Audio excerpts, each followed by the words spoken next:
Herkese merhaba arkadaşlar, kanalımıza hoş geldiniz. Uzak şehrin yıldızı olan Ozan Akbaba imkansız aşka inanırım ama hiç başıma gelmedi.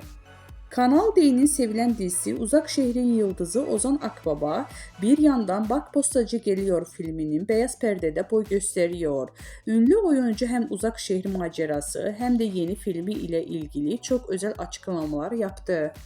Kanal D'nin reytingler rekormeni dizisi Uzak Şehrin Yıldızı Ozan Akbaba Bak Postacı Geliyor filmiyle beyaz perdede boy gösteriyor.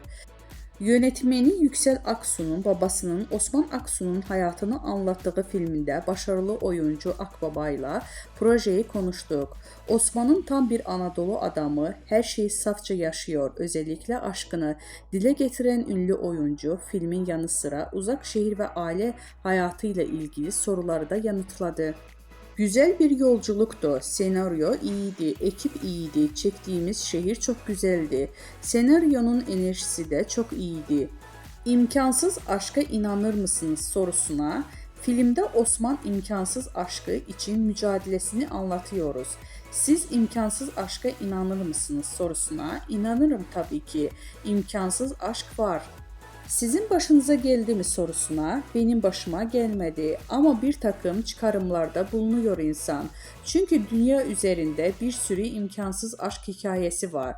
Hatta bazıları çok destani ya da çok masalı. Onlarla yola çıkmak, evet, imkansız aşk var ama aşk güzel yapan şey zaten tek kişinin yaşıyor olması.